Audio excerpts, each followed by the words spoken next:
ನಮಸ್ಕಾರ ವೀಕ್ಷಕರೇ, ವಿಶೇಷ ಕಾರ್ಯಕ್ರಮಕ್ಕೆ ಸ್ವಾಗತ. ಮೊದಲೇ ಹೇಳ್ದಂಗೆ ಸಾಮಾನ್ಯವಾಗಿ ಶಿಕ್ಷಣ ಸಂಸ್ಥೆಗಳಾಗ್ಬೋದು, ಯಾವುದೇ ಸಮುದಾಯದ ಒಂದು ಶಿಕ್ಷಣ ಸಂಸ್ಥೆಗಳಾಗ್ಬೋದು, ಇದರ ಜೊತೆಯಲ್ಲಿ ಪೋಷಕರು ಮತ್ತು ವಿದ್ಯಾರ್ಥಿಗಳು, ಶಿಕ್ಷಕರು, ಶಿಕ್ಷಣ ಸಂಸ್ಥೆಯ ಒಂದು ಸಂಬಂಧ ಸಮತೋಲನವಾಗಿದ್ದರೆ ಮಾತ್ರ ಯಾವುದೇ ಒಂದು ವಿದ್ಯಾರ್ಥಿ ತನ್ನ ವಿದ್ಯಾರ್ಥಿ ದಶೆಯಲ್ಲಿ ಶಿಕ್ಷಣವನ್ನು ಪಡೆದು ಪೂರ್ಣಗೊಳಿಸಿ ನಂತರ ತನ್ನ ಒಂದು ಇಚ್ಛಾಶಕ್ತಿಯನ್ನು ಪೂರೈಸಿಕೊಳ್ಳಲಿಕ್ಕೆ ಸಾಧ್ಯತೆ ಇದೆ. ಹಾಗಾಗಿ ಅದರಲ್ಲೂ ಕೂಡ ಕೆಲವು ಪೋಷಕರಲ್ಲಿ ಏನಾಗಿದೆ ಅಂತ ಹೇಳಿದ್ರೆ, ಶಿಕ್ಷಣವನ್ನು ಕೊಡಿಸುವ ಮುಂಚೆನೇ ತಮ್ಮ ಆಲೋಚನೆಗಳು ಬದಲಾವಣೆಗಳಾಗಬೇಕು. ಏನು ಅಂತ ಹೇಳಿದ್ರೆ, ಮುಂಚಿತವಾಗಿ ಅವರು ಒಂದು ರೀತಿ ಫಿಕ್ಸ್ ಆಗಿಬಿಟ್ಟಿರ್ತಾರೆ. ಅವರು ಇದೇ ಶಿಕ್ಷಣ ಸಂಸ್ಥೆಗೆ ನಮ್ಮ ಮಕ್ಕಳನ್ನು ಸೇರಿಸ್ಬೇಕು, ಈ ಶಾಲೆಗೆ ಸೇರಿಸ್ಬೇಕು, ಈ ಶಾಲೆಯಲ್ಲೇ ಓದಿಸ್ಬೇಕು. ಇದನ್ನು ಒಂದು ಎನ್ಕ್ಯಾಶ್ ಮಾಡ್ಕೊಳ್ತಕ್ಕಂಥ ಕೆಲವು ಪ್ರತಿಷ್ಠಿತ ಸಂಸ್ಥೆಗಳು ಇದ್ದಾವೆ. ಇಡೀ ರಾಜ್ಯದಲ್ಲಾಗ್ಬೋದು, ಇಡೀ ದೇಶದಲ್ಲಾಗ್ಬೋದು. ಇದು ಹಲವಾರು ಕ್ಷೇತ್ರಗಳನ್ನು ಅದರ ಒಂದು ದುರುಪಯೋಗ ಮಾಡ್ಕೊಳ್ತಕ್ಕಂಥ ಕೆಲವು ಶಿಕ್ಷಣ ಸಂಸ್ಥೆಗಳು ಇದ್ದಾವೆ. ಆದರೂ ಪರವಾಗಿಲ್ಲ. ಅದರಲ್ಲೂ ಕೂಡ ಮೈಸೂರಿನಲ್ಲಿ ವಿಶೇಷವಾಗಿ ಮೈಸೂರಿನಲ್ಲಿ ಪ್ರತಿಷ್ಠಿತ ಶಿಕ್ಷಣ ಸಂಸ್ಥೆಯಿಂದ ಪೋಷಕರಿಗೆ ಶಿಕ್ಷಣ ಇದು ಕಾರ್ಯಕ್ರಮದ ಒಂದು ಶೀರ್ಷಿಕೆ. ಈ ಕಾರ್ಯಕ್ರಮವನ್ನು ಈ ದಿನ ವಿಶೇಷ ಕಾರ್ಯಕ್ರಮವಾಗಿ ಆಚರಣೆ ಮಾಡಿ, ವಿಶೇಷ ಕಾರ್ಯಕ್ರಮಕ್ಕೆ ಇವತ್ತು ಈ ವಿಚಾರಕ್ಕೆ ಸಂಬಂಧಿಸಿದಂತೆ ಚರ್ಚೆ ಮಾಡಲಿಕ್ಕೆ ನಮ್ಮ ವಾಹಿನಿಗೆ ಬಂದಿರತಕ್ಕಂಥ ಜೆ ಸ್ಟೀಫನ್ ಸುಜಿತ್ ರವರು ಕ್ಯಾಥೋಲಿಕ್ ಸಮುದಾಯದ ಮುಖಂಡರು. ಹಲವಾರು ವರ್ಷಗಳ ಕಾಲ ಇವರು ತಮ್ಮ ಸಮುದಾಯದ ಏಳಿಗೆಗಾಗಿ, ತಮ್ಮ ಸಮುದಾಯದಿಂದ ಇತರೆ ಕೆಳ ಸಮುದಾಯಗಳು ಎಲ್ಲರಿಗೂ ಯಾರಿಗೆ ತೊಂದರೆ ಆದರೂ ಅಲ್ಲಿ ಪ್ರತಿಪಾದಿಸ್ತಕ್ಕಂಥ ಏಕೈಕ ವ್ಯಕ್ತಿ ಅಂದರೆ ಅದೇ ಜೆ ಸ್ಟೀಫನ್ ಸುಜಿತ್ ರವರು. ಇವರು ಒಂದು ವರ್ಗಕ್ಕೆ ಮೀಸಲಾಗಿಲ್ಲ, ಆದರೆ ಒಂದು ವರ್ಗದ ಮುಖಂಡರಾಗಿ ಹಲವಾರು ವರ್ಗದ ಹಿಂದುಳಿದವರು ಆಗ್ಬೋದು ಅಥವಾ ಯಾರು ತೊಂದರೆಗೊಳಗಾಗಿರ್ತಾರೋ ಅವರ ಒಂದು ನೆರವಿಗೆ ನಿಲ್ತಕ್ಕಂಥ ಸ್ಟೀಫನ್ ಸುಜಿತ್ ರವರಿಗೆ ಕಾರ್ಯಕ್ರಮಕ್ಕೆ ಸ್ವಾಗತವನ್ನು ಬಯಸೋಣ. ಸರ್, ಕಾರ್ಯಕ್ರಮಕ್ಕೆ ಸ್ವಾಗತ. ನಮಸ್ಕಾರ ಸರ್.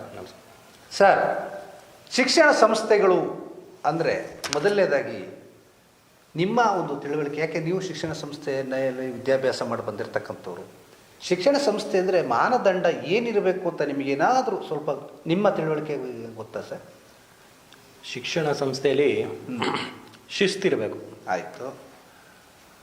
ಶಿಕ್ಷಣವನ್ನು ವಿದ್ಯಾರ್ಥಿಗಳಿಗೆ ಪರಿಪೂರ್ಣವಾಗಿ ಯಾವ ಒಂದು ಸ್ವಾರ್ಥ ಉದ್ದೇಶ ಇಲ್ಲದೆ ಪರಿಪೂರ್ಣವಾಗಿ ಒಳ್ಳೆಯ ವಿದ್ಯಾಭ್ಯಾಸ ಕೊಟ್ಟು ಆ ವಿದ್ಯಾರ್ಥಿ ಸಮಾಜದಲ್ಲಿ ಒಂದು ಉನ್ನತ ಸ್ಥಾನಮಾನಕ್ಕೆ ಮೇಲೇರಬೇಕಾದಂಥ ಜವಾಬ್ದಾರಿಯನ್ನು ಶಿಕ್ಷಣ ಸಂಸ್ಥೆ ಹೊಂದಿರಬೇಕು ಅನ್ನೋದು ನಾವು ತಿಳ್ಕೊಂಡು ಬಂದಿರೋಂಥ ಒಂದು ವಿಚಾರ. ಹೌದು. ಇದರಲ್ಲಿ ಈ ಶಿಕ್ಷಣ ಸಂಸ್ಥೆಗಳಲ್ಲೂ ಕೂಡ ತಾರತಮ್ಯ ಇದೆ ಅಂತ ಅನಿಸುತ್ತಾ ನಿಮಗೆ? ಏನಾದ್ರು ಅನಿಸುತ್ತಾ? ಶಿಕ್ಷಣ ಸಂಸ್ಥೆಗಳಲ್ಲಿ ತಾರತಮ್ಯ, ವಿದ್ಯಾಭ್ಯಾಸದಲ್ಲಿ ಬೇರೆ ಬೇರೆ ರೀತಿಯಾದಂಥ ಒಂದು ಇವತ್ತಿನ ದಿನದಲ್ಲಿ ಪೋಷಕರನ್ನು ಸೆಳೆಯುವಂಥ ಅಟ್ರಾಕ್ಷನ್ ಬೇರೆ ಬೇರೆ ಶಿಕ್ಷಣ ಸಂಸ್ಥೆಯಲ್ಲಿ ಬೇರೆ ಬೇರೆ ರೀತಿಯಲ್ಲಿ ಇದೆ. ಯಾವ ರೀತಿ ಸರ್? ಪೋಷಕರನ್ನ ಸೆಳೆಯೋದು ಅಂದರೆ ಹೇಗೆ ಸರ್? ಪೋಷಕರನ್ನ ಸೆಳೆಯೋದು ಅಂದರೆ ಕೆಲವೊಂದು ಸ್ಕೂಲಲ್ಲಿ ನಾವು ಕಂಪ್ಯೂಟ್ರಲ್ಲೇ ನಾವು ಪಾಠ ಮಾಡ್ತೀವಿ. ಕೆಲವೊಂದು ಸ್ಕೂಲಲ್ಲಿ ಬೇರೆ ಬೇರೆ ರೀತಿಯಾದಂಥ ನಾವು ಓದಿದಂಥ ಕಾಲದಲ್ಲಿ ನಾರ್ಮಲ್ಲು ಬೋರ್ಡಲ್ಲಿ ನಮಗೆ ಪಾಠ ಹೇಳ್ಕೊಡ್ಲಾಗ್ತಿತ್ತು. ಈಗ ಡಿಜಿಟಲ್ ಬೋರ್ಡು, ಮೀಡಿಯಾ ಅಲ್ಲೇ ಬೋರ್ಡ್ ಮೇಲೆ ಡಿಸ್ಪ್ಲೇ ಆಗುತ್ತೆ, ಡಿಸ್ಪ್ಲೇ ಬೋರ್ಡ್ಗಳು, ಅಡ್ವಾನ್ಸ್ ಟೆಕ್ನಾಲಜಿಗಳು. ಇದರ ಜೊತೆಯಲ್ಲಿ ನನಗೊಂದು ಅನುಮಾನ ಕಾಡ್ತಾ ಇದೆ ಸರ್. ಯಾಕೆಂದರೆ ನೀವು ಹೋರಾಟಗಾರರು, ನಿಮಗೆ ಇದ್ರ ಬಗ್ಗೆ ಎಲ್ಲ ರೀತಿ ಮಾಹಿತಿ ಇದೆ ಅನ್ನೋ ಆಧಾರದ ಮೇಲೆ ಕೇಳ್ತಾ ಇದ್ದೀನಿ. ಆ ಶಿಕ್ಷಣ ಸಂಸ್ಥೆಗಳು, ಪ್ರತಿಷ್ಠಿತ ಶಿಕ್ಷಣ ಸಂಸ್ಥೆಗಳಿಗೆ ಶಾಲೆ ಕಳಿಸಿದಾಗ ಆ ಮಗು ಪ್ರತಿಷ್ಠಿತವಾಗ್ತದ ಏನಾಗ್ಬೋದು ಸರ್ ನಿಮ್ಮ ಅನಿಸಿಕೆ ಪ್ರಕಾರ? ಆ ಮಗುವಿನ ಹಿತದೃಷ್ಟಿ ಇಟ್ಕೊಂಡು ಪ್ರತಿಷ್ಠಿತ ಶಿಕ್ಷಣ ಸಂಸ್ಥೆ ತಮ್ಮ ವ್ಯಾಲ್ಯೂ, ತಾವು ಕಾಲದಿಂದ ಏನು ಆ ಶಿಕ್ಷಣ ಸಂಸ್ಥೆ ಉನ್ನತ ಮಟ್ಟಕ್ಕೆ ಹಿಂದೆ ದುಡ್ದಂಥವ್ರು, ಆ ಶಿಕ್ಷಣ ಸಂಸ್ಥೆ ಕಟ್ಟಲು ದುಡ್ದಂಥವ್ರು ತಂದು ಕೊಟ್ಟಿರೋಂಥ ಹೆಸರು ಕಾಪಾಡುವುದರಲ್ಲಿ ಯಶಸ್ವಿಯಾಗಿ ಕಾರ್ಯನಿರ್ವಹಿಸ್ತಾರೆ. ಏನು ಅದರಲ್ಲಿ ಏನು ಎರಡನೇ ಮಾತಿಲ್ಲ. ಎಲ್ಲ ಶಿಕ್ಷಣ ಸಂಸ್ಥೆ ಮಕ್ಕಳನ್ನ ಒಳ್ಳೆಯ ಒಂದು ರೂಪರೇಷೆಗೆ ತರೋದಕ್ಕೇನೆ ಶ್ರಮ ಪಡ್ತವೆ. ಸರಿ, ಅಲ್ಲ ನಾನು ಕೇಳ್ತಾ ಇರೋದು ಪ್ರಶ್ನೆ ಏನು ಅಂತ ಹೇಳಿದ್ರೆ, ಅವರು ಶ್ರಮ ಪಡ್ತಾರೆ. ನಾನು ಹೇಳ್ತಾ ಇರೋದು ನಾನೊಬ್ಬ ಪೇರೆಂಟ್ ಆಗಿ ನನ್ನ ಮಗುನ ಯಾವುದೋ ಒಂದು ಪ್ರತಿಷ್ಠಿತ ಶಿಕ್ಷಣ ಸಂಸ್ಥೆನಲ್ಲಿ ಸೇರಿಸ್ತೀನಿ. ನನ್ನ ಉದ್ದೇಶನ ಆ ಮಗು ಈಡೇರಿಸಲಿಕ್ಕೆ ಸಾಧ್ಯತೆ ಇದೆಯಾ ಅಂತ ನಾನು ಯೋಚನೆ ಮಾಡಬೇಕಲ್ವ. ಇದನ್ನು ಅವರು ಎಷ್ಟರ ಮಟ್ಟಿಗೆ ತರುವು ಮಾಡ್ತಾರೆ, ಆ ಮಗುವನ್ನು ಎಷ್ಟು ಮಟ್ಟಿಗೆ ಒಂದು ಲೆವೆಲ್ ತರ್ತಾರೆ ಅನ್ನೋದು ಎರಡನೇದು. ಆದರೆ ಮಗುವಿಗೆ ಆಸಕ್ತಿನೂ ಇರಬೇಕಲ್ವ ಸರ್. ಖಂಡಿತ. ಇದರಲ್ಲಿ ಪೋಷಕರ ಒಂದು ಏನು ಅಂತ ಹೇಳಬೇಕು ಅಂದರೆ, ಪೋಷಕರಿಗೆ ಜ್ಞಾನದ ಕೊರೆತನ ಅಥವಾ ತುಂಬ ಜ್ಞಾನ ಇದೆ ಅಂತನ ಏನಂತ ಹೇಳಲಿಕ್ಕೆ ಇಷ್ಟಪಡ್ತೀರಿ ನೀವು? ಅಲ್ಲಿ ಸೇರ್ಸೋದ್ರ ವಿಚಾರ ಅದನ್ನೇ ಬೇಕು ನನಗೆ, ಸೆಂಟ್ರಲ್ ಸಿಲೆಬಸ್ಸೇ ಬೇಕು ನನಗೆ, CBSEನೇ ಬೇಕು, ಅದರಲ್ಲೂ ಕೇಂದ್ರೀಯ ವಿದ್ಯಾಲಯನ ಅಥವಾ ಕೇಂದ್ರೀಯ ಶಾಲೆಗಳೇ ಬೇಕು, ಅಥವಾ ಬೇರೆ ಯಾವುದಾದ್ರು ಸಂಸ್ಥೆಗಳಲ್ಲಿ ಪ್ರತಿಷ್ಠಿತವಾದ ಸಂಸ್ಥೆನೇ ಬೇಕು ಅಂತ ನನಗೆ ಅನಿಸೋದಾದ್ರೂ ಏಕೆ? ಇಲ್ಲ, ಈಗ ನಾವೆಲ್ಲ ಓದಿ ಬೆಳೆದು ಬಂತ ರೀತಿ ನೋಡಿ ನಮ್ಮ ಮಕ್ಕಳು ಆ ಮಟ್ಟಿಗೆ ಒಂದು ಸಾಮಾನ್ಯ ಶಾಲೆಗಳಲ್ಲಿ ಓದೋದು ಬೇಡ ಅನ್ನೋ ಮನೋಭಾವ ಒಂದು ಪೇರೆಂಟ್ಸ್ಗಳಿಗೆ. ಎರಡನೇದು, ಪ್ರತಿಷ್ಠಿತ ಶಾಲೆಯಲ್ಲಿ ಓದಿಸಿದ್ರೆ ಅಲ್ಲಿ ಒಂದು ಒಳ್ಳೆಯ ಒಂದು ತಮಗೆ ಗುಣಮಟ್ಟದ ಶಿಕ್ಷಣ, ಒಂದು ಸ್ವಭಾವ ಮಗುವಿನ ಸ್ವಭಾವ ಒಳ್ಳೆಯ ರೀತಿಯಲ್ಲಿ ಬೆಳೀತದೆ ಅನ್ನೋದು ಒಂದು ಅವರ ಪರಿಕಲ್ಪನೆ ಪೇರೆಂಟ್ಸ್ಗಳ ಪರಿಕಲ್ಪನೆ. ಸಭ್ಯಸ್ಥರ ರೀತಿಯಲ್ಲಿ ಬೆಳೆಯುತ್ತೆ ನಮ್ಮ ಮಕ್ಕಳು ಅನ್ನೋದು ಪರಿಕಲ್ಪನೆ. ಗುಣಮಟ್ಟದ ವಿದ್ಯಾಭ್ಯಾಸ ಸಿಗುತ್ತೆ ಅನ್ನೋದು ಒಂದು ಪರಿಕಲ್ಪನೆ. ಇದರಿಂದ ಪೇರೆಂಟ್ಸು ಪ್ರತಿಷ್ಠಿತ ಹೆಸರಿಗೆ ಹೋಗೋದು, ಪ್ರತಿಷ್ಠಿತ ಶಾಲೆಯಲ್ಲಿ ನಮ್ಮ ಮಕ್ಕಳ ಒಂದು ಜೀವನ ಒಳ್ಳೆ ರೀತಿಯಲ್ಲಿ ರೂಪುಗೊಳ್ಳುತ್ತದೆ. ನಾನು ಯಾಕೆ ಈ ಪ್ರಶ್ನೆ ಕೇಳಿದೆ ನಿಮಗೆ ಅಂತ ಹೇಳಿದ್ರೆ, ಎಲ್ಲರೂ ಕೂಡ ಪ್ರತಿಷ್ಠಿತ ಶಾಲೆಗಳನ್ನೇ ಆಯ್ಕೆ ಮಾಡಿಕೊಂಡಾಗ ಉತ್ತಮರಾಗಿರ್ತಕ್ಕಂಥವ್ರು ಇದ್ದಾರೆ, ಅದರಲ್ಲಿ ಕೆಟ್ಟಿರೋರು ಇದ್ದಾರೆ, ಅದು ಸಹಜ. ಆದರೆ ಯಾಕೆ ಸರ್ಕಾರಿ ಶಾಲೆನ ಆಯ್ಕೆ ಮಾಡ್ಕೊಳ್ಳಲ್ಲ ಅನ್ನೋದು ನನಗೊಂದು ಪ್ರಶ್ನೆ ಇತ್ತು ಅಷ್ಟೇ. ಸರ್ಕಾರಿ ಶಾಲೆಯಲ್ಲಿ ಇವ್ಯಾವುದು ಸಿಗಲ್ವಾ? ಇದೆಲ್ಲವೂ ಕುಂಠಿತವಾಗಿದ್ದಾವ? ಈ ಮ್ಯಾನರಿಸಮ್ ಅಂತ ನೀವು ಏನು ಹೇಳಿದ್ರಿ, ಅದು ಸಿಗಲ್ವ ಸರ್ಕಾರಿ ಶಾಲೆಗಳಲ್ಲಿ? ಅಥವಾ ಇವರೇನಾದ್ರು ಮಾನದಂಡವಾಗಿ ಮಾಡ್ಕೊಂಡಿದ್ದಾರಾ? ಅದು ಇವ್ರಿಗೆ ಸ್ಪೆಷಲ್ಲಾಗಿ ಏನಾದ್ರು ಇದೆಯಾ? ಯಾಕೆಂದರೆ ಕ್ರಿಸ್ತ ಪೂರ್ವದಲ್ಲಿ ಸ್ಥಾಪನೆ ಮಾಡಿರ್ತಕ್ಕಂಥದ್ದು, ಸ್ವತಂತ್ರ ಪೂರ್ವದಲ್ಲಿ ಸ್ಥಾಪನೆ ಮಾಡ್ತಕ್ಕಂಥ ಕೆಲವು ಸಂಸ್ಥೆಗಳು ಭಾಳ ಚೆನ್ನಾಗಿ ಕೆಲಸ ಮಾಡ್ತಾ ಇದ್ದಾವೆ, ಇವತ್ತಿಗೂ ಕೂಡ ಜೀವಂತವಾಗಿದ್ದಾವೆ ಅವಲ್ಲ. ಆದರೆ ಹೆಸರು ಹೇಳ್ಕೊಂಡು ಹಗಲು ದರೋಡೆ ಮಾಡೋ ರೀತಿಯಲ್ಲಿ ಏನಾದ್ರು ಕೆಲವು ಸಂಸ್ಥೆಗಳು ಮಾಡ್ತಾ ಇದ್ದಾವ? ಏನಂತ ಹೇಳ್ತೀರಿ ಇದಕ್ಕೆ? ಹೌದು, ಹಣ ಮಾಡೋದ್ರಲ್ಲಿ ಕೆಲವೊಂದು ಸಂಸ್ಥೆಗಳು ತಮ್ಮ ರೆಪ್ಯುಟೇಷನ್, ಹಳೆ ಹೆಸರಿರೋ ರೆಪ್ಯುಟೇಷನ್ಗಳನ್ನ ಬಳಸಿ ಹಣ ಮಾಡ್ತಿರೋಂಥದ್ದು ಇವತ್ತಿನ ದಿನ ಅದು ಒಂದು ಅಭ್ಯಾಸ ಆಗ್ಬಿಟ್ಟಿದೆ. ರೆಪ್ಯುಟೇಷನ್ಗೆ ಏನು ವ್ಯಾಲ್ಯೂ ಇಲ್ಲ, ಹಣ ಮಾಡೋದು ಏಕೈಕ ಉದ್ದೇಶ. ಪೋಷಕರು ರೆಪ್ಯುಟೇಷನ್ ಮೇಲೆ ಮಕ್ಕಳನ್ನ ಸೇರಿಸ್ತಾರೆ. ಅಲ್ಲಿ ಒಂದ್ಸತಿ ಸೇರಿಸಿದ್ಮೇಲೆ ಅಲ್ಲಿ ಏನು ಅವರು ಏನೇನು ಫೀಸ್ಗಳು, ಏನೇನು ಹೊಸ ಅವರಿಗೆ ಖರ್ಚನ್ನು ಅವರು ಸ್ಕೂಲಿಂದ ತಿಳಿಸಲ್ಪಡಲಾಗುತ್ತದೆ, ಅದನ್ನು ಪೋಷಕರು ವಿಧಿ ಇಲ್ಲದೆ ಒಂದು 10 ವರ್ಷ ಮಾಡಲೇಬೇಕಾಗುತ್ತೆ. ಹಾಗಾದರೆ ಫೀಸ್ ಈಗ ಇತ್ತೀಚೆಗೆ ಸರ್, ನೇರವಾಗಿ ಬರ್ತೀನಿ ನಾನು, ಇತ್ತೀಚೆಗೆ ಈ ಕೋವಿಡ್ ಸಂದರ್ಭದಲ್ಲಿ ಶಾಲೆಗಳಲ್ಲಿ ಫೀಸನ್ನು ತಗೋಬಾರ್ದು ಒಂದು.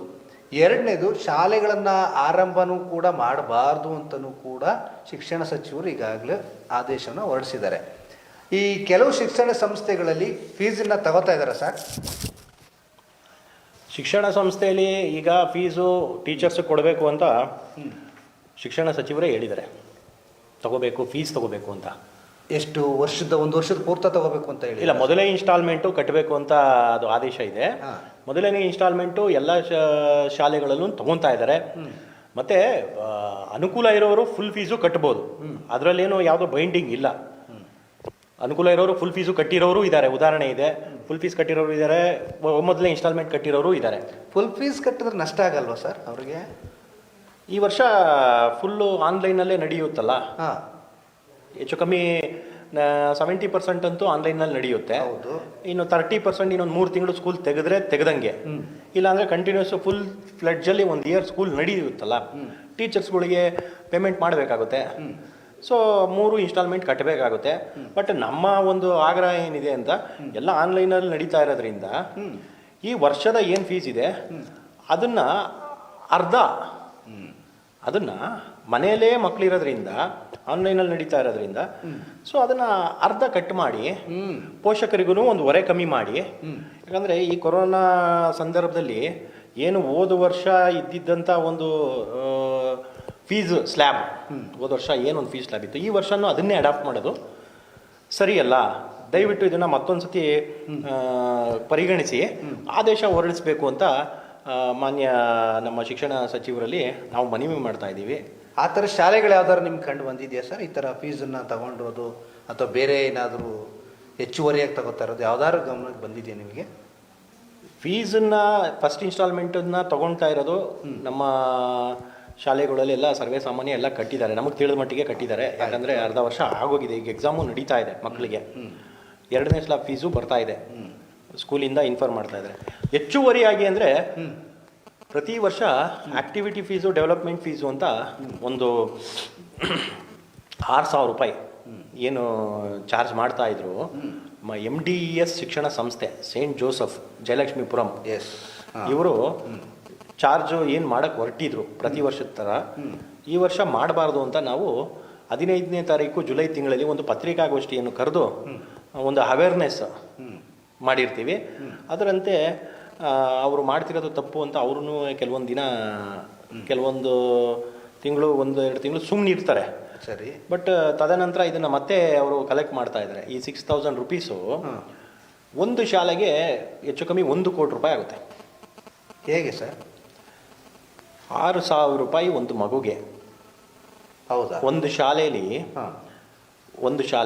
ಆಯ್ತಾ, 6,000 ರೂಪಾಯಿ ಒಂದು ಮಗುಗೆ. ತರಗತಿ ಒಂದು ವರ್ಷಕ್ಕೆ 6,000 ರೂಪಾಯಿ ಒಂದು ಮಗುಗೆ.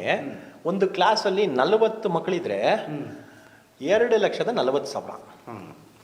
ಅದೇ ಒಂದು ಕ್ಲಾಸದು 4 ತರಗತಿ 9,60,000.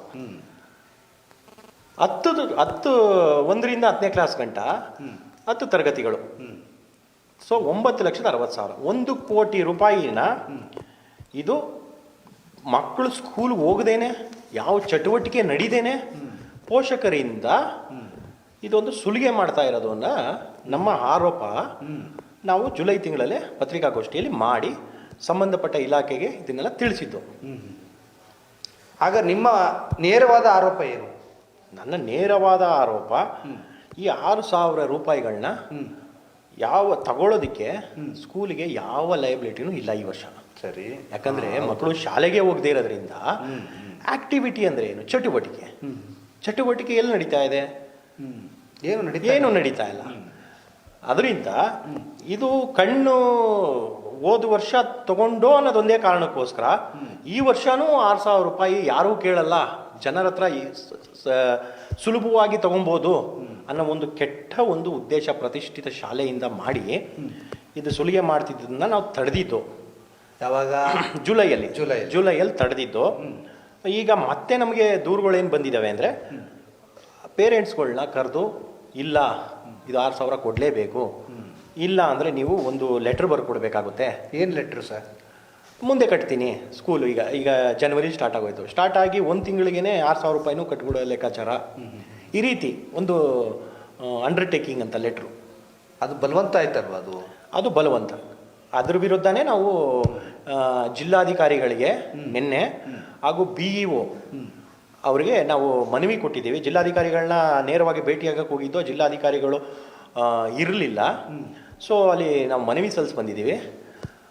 ಇದ್ರ ಬಗ್ಗೆ ಕೂಲಂಕುಷವಾಗಿ ಪರಿಗಣಿಸಿ ಈ ವರ್ಷ ಪ್ರತಿ ವರ್ಷದ ಥರ ಸ್ಕೂಲ್ ಫೀಸ್, ಆಕ್ಟಿವಿಟಿ ಫೀಸ್ಗೆ ಒಂದೇ ಒಂದು ಅಕೌಂಟ್ ನಂಬರ್ ಇತ್ತು. ಯಾವುದು ಸರ್?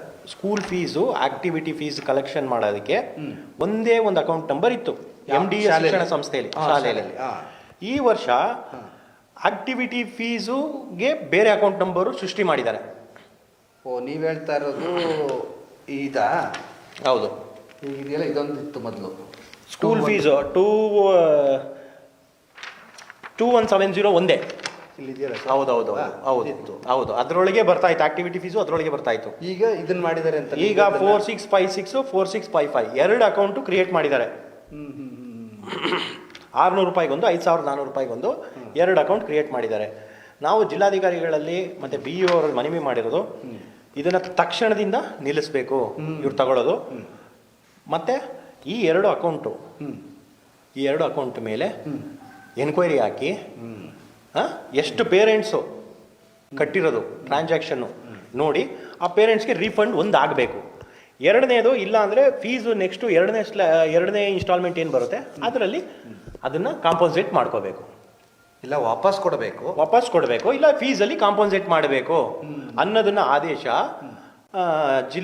ಜಿಲ್ಲಾ ಮಟ್ಟದಲ್ಲಿ ಮತ್ತು ನಮ್ಮ ಸಚಿವರ ಮಟ್ಟದಲ್ಲಿ ತೀರ್ಮಾನ ಆಗಿ ಇದು ಆದೇಶ ಹೊರಡಿಸ್ಬೇಕು ಅಂತ ನಾವು ಅವರಿಗೆ ಮನವಿ ಮಾಡಿದ್ದೀವಿ. ಅಲ್ಲ ಸರ್, ಇದು ಪೋಷಕರುಗಳಿಗೆ ಗೊತ್ತಾಗ್ತಾ ಇಲ್ವಾ? ಪೋಷಕರಿಗೆ ಗೊತ್ತು. ನಾವು ಜುಲೈಯಲ್ಲಿ ಮಾಡೋದಕ್ಕಿಂತ ಮುಂಚೆ ಕೆಲವೊಂದು ಜನ ಹಾಗೆ ಕಟ್ಟಿದ್ರು. ಈಗ ಜುಲೈಯಲ್ಲಿ ನಾವು ಪ್ರೆಸ್ ಮೀಟ್ ಮಾಡಿದ್ಮೇಲೆ ಎಲ್ಲರಿಗೂ ತಿಳುವಳಿಕೆ ಬಂದಿದೆ. ಬಟ್ ಭಯ ಅನ್ನೋದೊಂದಿದೆ. ತಮ್ಮ ಮಕ್ಕಳನ್ನು ಟಾರ್ಗೆಟ್ ಮಾಡಿ ತಮ್ಮ ಮಕ್ಕಳಿಗೆ ಈಗ ಏನು ಆಗಿದೆ ಅಂದರೆ ಈ ಫೀಸ್ ಕಲೆಕ್ಷನ್ನ ಮ್ಯಾನೇಜ್ಮೆಂಟು ಆಫೀಸ್ ಸ್ಟಾಫ್ಗಳ ಮುಖಾಂತರ ಪೋಷಕರಿಗೆ ಕರೆ ಮಾಡಿಸಲ್ಲ, ಟೀಚರ್ಸ್ಗಳ ಮುಖಾಂತರ ಕರೆ ಮಾಡಿಸ್ತಾರೆ. ಸೊ ಟೀಚರ್ಸ್ಗಳು ಪೇರೆಂಟ್ಸ್ಗೆ ಕೇಳಿದಾಗ ಪೇರೆಂಟ್ಸು ಕೊಡೋಲ್ಲ ಹಾಗೆ ಹೀಗೆ ಅಂತ ವಾದ ಮಾಡಿದಾಗ ತಮ್ಮ ಮಕ್ಕಳ ಭವಿಷ್ಯದ ಮೇಲೆ ಟೀಚರು ಕೋಪ ಮಾಡಿಕೊಂಡು ಏನಾದ್ರು ಪರಿಣಾಮ ಬೀರುತ್ತೋ ಅನ್ನೋ ಒಂದು ಯೋಚನೆಯಲ್ಲಿ ಅವರು ಕಟ್ಟಬೇಕಾದಂಥ ಅನಿವಾರ್ಯ ಸ್ಥಿತಿ ಇವರು ಟೀಚರ್ಗಳ ಮುಖಾಂತರ ತರಿಸ್ಬಿಡ್ತಾ ಇದ್ದಾರೆ. ಬಡವ್ರ ಕತೆ ಏನು ಸರ್? ಬಡವರಿದ್ರೆ ಅಕಸ್ಮಾತ್ ಯಾಕೆಂದರೆ ಕೂಲಿ ಮಾಡಿ ಜೀವನ ಮಾಡಿ ಏನೋ ಮಗು ಚೆನ್ನಾಗಿ ಓದಲಿ ಅಂತೇಳಿ ಶಾಲೆಗೆ ಸೇರಿಸಿರ್ತಾರೆ, ಸಾಲ ಸೋಲ ಮಾಡಿ ಏನೋ ಕಟ್ಟೋವಂಥ ವ್ಯವಸ್ಥೆಗಳಿರ್ತವೆ. ಆ ಬಡವ್ರ ಕತೆ ಏನು ಸರ್? ಎಲ್ಲ ಸಮಸ್ತ ವರ್ಗದವರ ಪರವಾಗಿಯೇ ಈ ಹೋರಾಟ ನಮ್ಮದು. ಬಡವರಾಗಲಿ ಶ್ರೀಮಂತರಾಗಲಿ ತಪ್ಪೇ ಇದು ಇವರು ಮಾಡ್ತಾ ಇರೋದು. 6,000 ಏನು ವಸೂಲು ಮಾಡ್ತಾ ಇದ್ದಾರೆ, ಯಾರೇ ಆಗಿರಲಿ 6,000 ಒಂದು ಅಮೌಂಟೇ. ಸಣ್ಣದಾಗಿ ಒಬ್ಬ ಮಗುದು 6,000 ಕಂಡ್ರೆ ಇಡೀ ಶಾಲೆಯಲ್ಲಿ ಲೆಕ್ಕಾಚಾರ ಹಾಕಿದ್ರೆ 1 ಕೋಟಿ ರೂಪಾಯಿ. ಇದು MDA ಶಿಕ್ಷಣ ಸಂಸ್ಥೆಯಲ್ಲಿ 140 ಸ್ಕೂಲ್ ಬರುತ್ತೆ.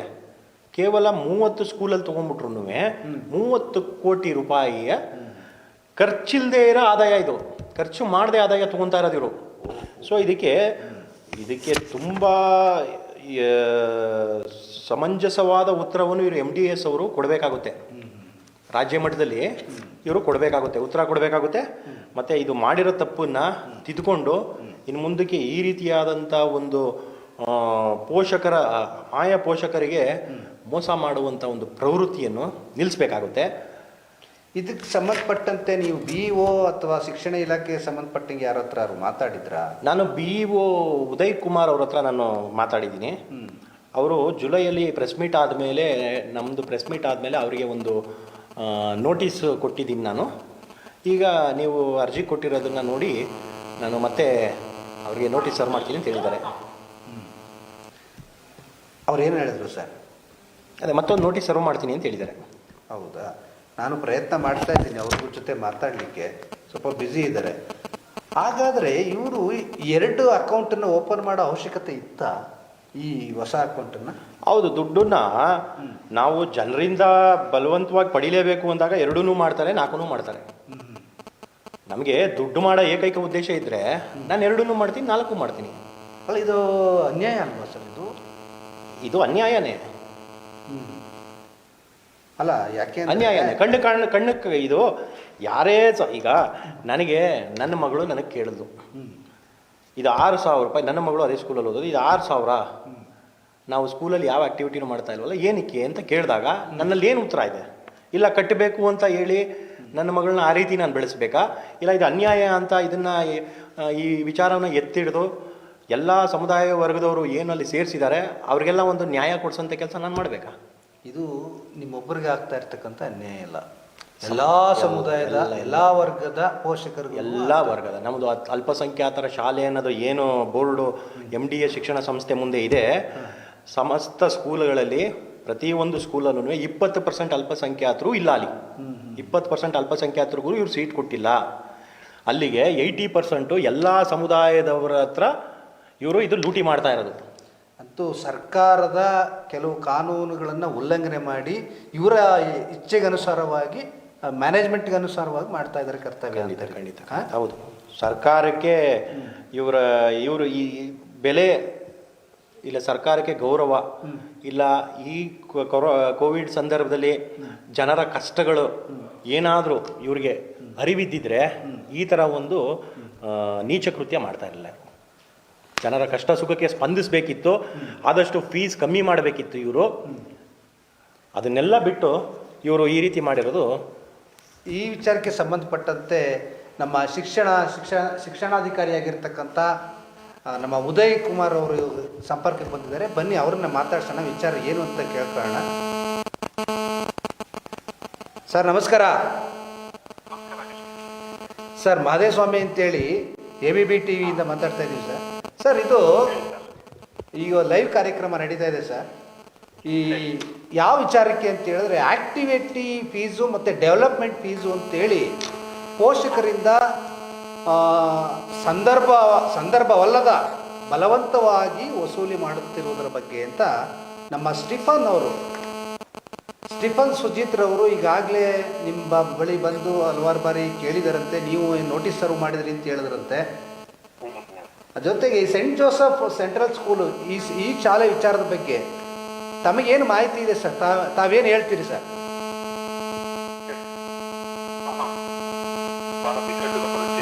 ಯಾಕೆ ಸರ್?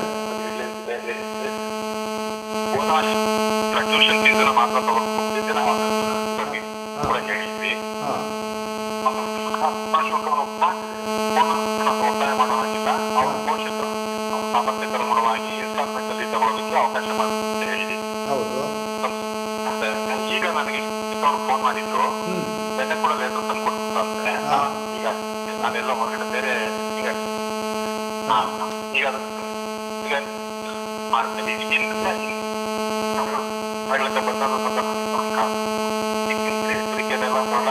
ಈಗ ಅದಕ್ಕೆ ನಾನು ಕೇಳಿದೆ, ಮೊದಲು ಏನು ಫೀಸ್ ತಗೊಂಡಿದ್ದಾರೆ, ಟ್ಯೂಷನ್ ಫೀಸ್ ನೋಡ್ಬಿಟ್ಟು ನಾನು ನನಗೆ ವಾಟ್ಸಪ್ ಮಾಡಿದ್ದೀನಿ.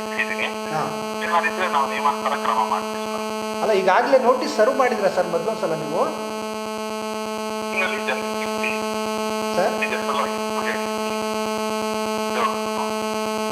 ಸರಿಯಾಗಿ ಸಂಪರ್ಕದಲ್ಲಿ ಹೊರಗಡೆ ಇದ್ದೀರಾ ಸರ್? ನೀವು ಹೊರಗಡೆ ಇದ್ದೀರಾ? ಸಂಪರ್ಕ ಸರಿಯಾಗಿ ಆಗ್ತಾ ಇಲ್ಲ. ನೀವು ಹೊರಗಡೆ ಇದ್ದೀರಾ ಸರ್? ಅಲ್ಲಲ್ಲ, ನಿಮ್ಮದು ಏನೋ ಮಾತು ಬ್ರೇಕ್ ಆಗ್ತಾ ಇದೆ. ಮತ್ತೆ ಕರೆ ಮಾಡ್ತೀನಿ ಸರ್. ಮತ್ತೆ ಮಾಡ್ತೀನಿ, ಬೇರೆ ನಂಬರಿಂದ ಮಾಡ್ತೀನಿ ಸರ್. ಇವ್ರು ಹೇಳೋ ಪ್ರಕಾರ ನೀವು ಹೇಳಿದ್ರೆ ಹೇಳದ್ದು, ನಾನು ಮೊದಲೇ ಹೇಳಿದ್ದೆ ಅವರಿಗೆ, ನಾನು ಅದೇ ಟ್ಯೂಷನ್ ಫೀಸ್ ಮಾತ್ರ ತಗೋಬೇಕು, ಇನ್ನು ಮಿಕ್ಕದ್ದು ಯಾವುದೂ ತಗೊಳಂಗಿಲ್ಲ. ಆಮೇಲೆ ಟ್ಯೂಷನ್ ಫೀಸಲ್ಲೂ ಕನ್ಸೆಷನ್ ಕೊಡಬೇಕು, ಪೇರೆಂಟ್ಸ್ ಅವರ ಇವತ್ತಿನ ಸ್ಥಿತಿಗತಿಗಳು ನೋಡಿ ಅಂತ ಹೇಳಿದ್ದಾರೆ. ಒಂದು ಮುಖಂಡರು ಅಂತ ನೀವು ಹೇಳಿದಿರಿ. ಹೌದು. ಕೆಲವು ಕಡೆ ಬೇರೆ ಬೇರೆ ಇದನ್ನ ಹೇಳಿರ್ತೀರ ನೀವು. ಈಗ ನಿಮ್ಗೇನು ಅನ್ಸುತ್ತೆ? ಈಗ ಈ 6,000 ರೂಪಾಯಿ ಈಗ ನಿಮ್ಮ ಮಗುನೇ ಅಲ್ಲಿ ಓದುತ್ತಾ ಇದ್ರೆ ಒಂದು ಪೇರೆಂಟ್ ಆಗಿ ಯೋಚನೆ ಮಾಡಿ ದಯವಿಟ್ಟು. ಈಗ ನೀವು ಕೇಳಿದ್ರೆ ತಪ್ಪಾಗುತ್ತಾ, ಕೇಳಬಾರ್ದಾ? ಅಲ್ಲ, ಈಗ ಎಲ್ಲರೂ ಕೇಳೋದ್ರಲ್ಲಿ ಒಂದು ಅರ್ಥ ಇತ್ತು.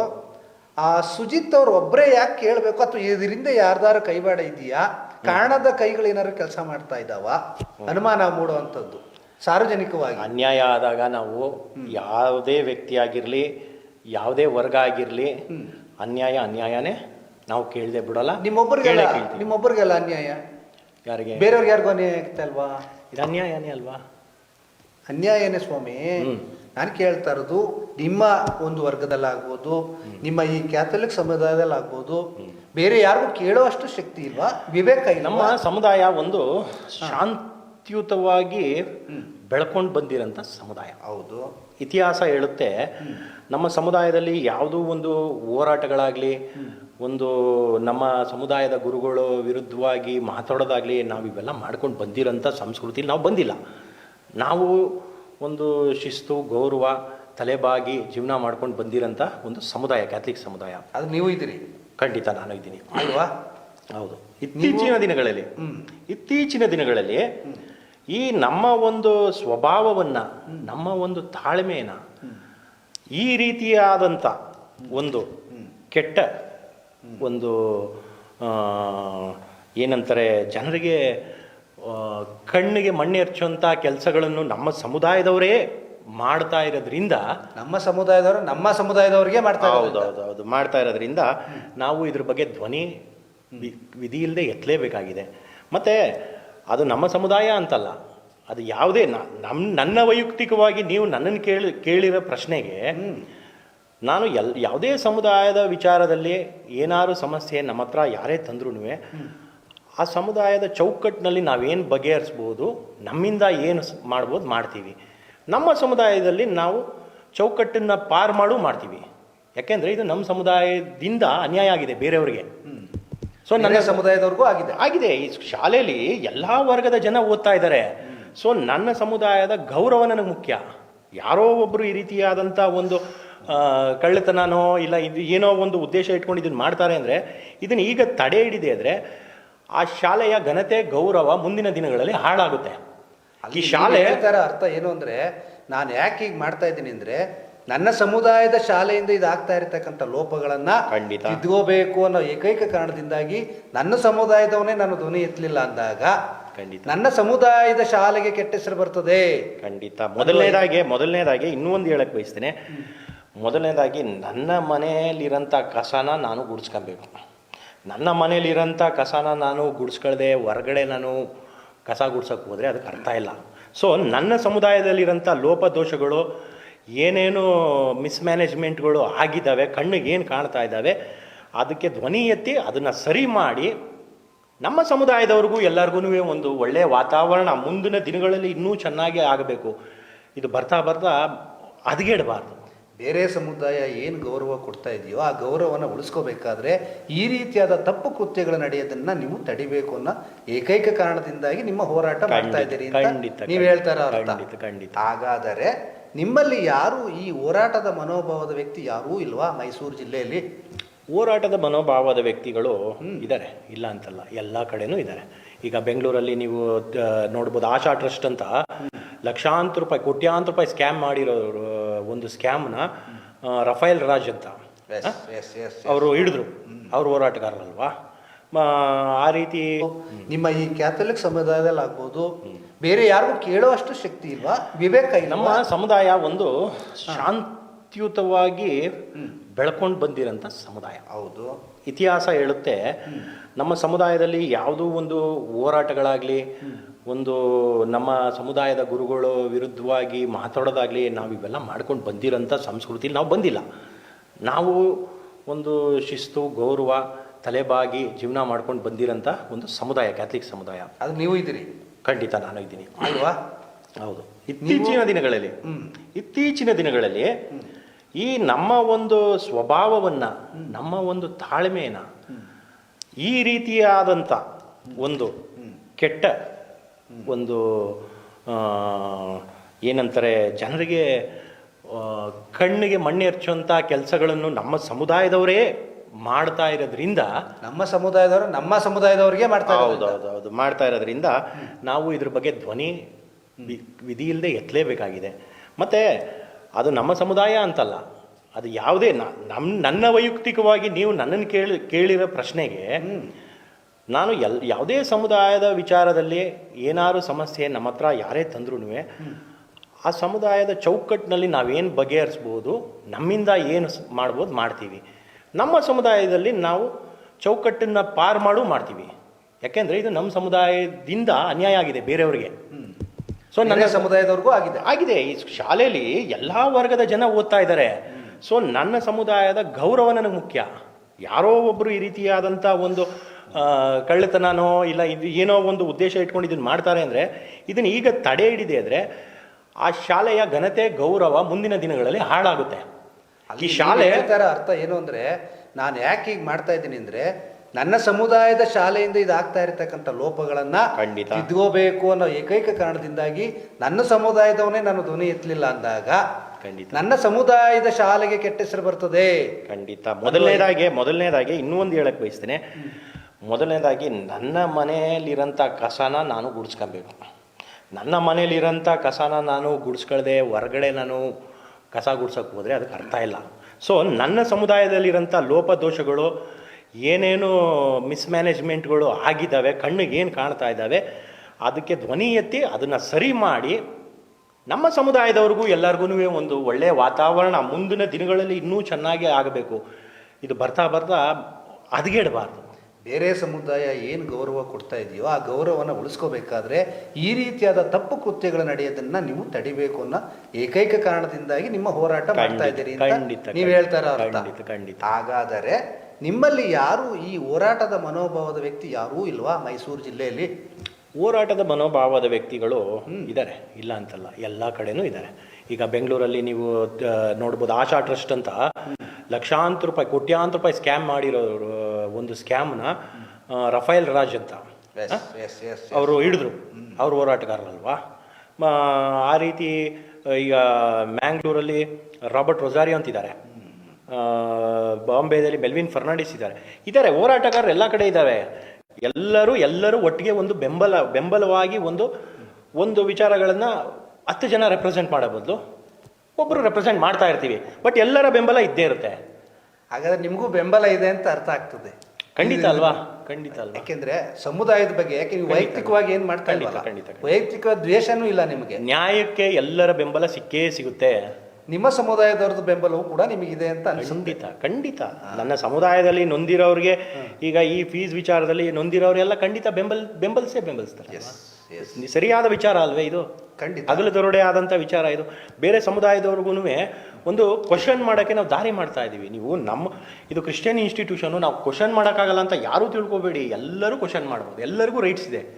ಯಾತಕ್ಕೆ ಇಲ್ಲಿ ಸಂಬಂಧ ಇಲ್ಲದೆ ಇರೋಂಥದ್ದು ಒಂದು ಹಣವನ್ನು ನೀವು ಕೇಳ್ತಾ ಇದ್ದೀರಾ ಅಂತ ಕೇಳಕ್ಕೆ ಎಲ್ರಿಗೂ ಅಧಿಕಾರ ಇದೆ. ಕೇಳಿದ್ನೆಲ್ಲ ಕೊಡೋದಲ್ಲ.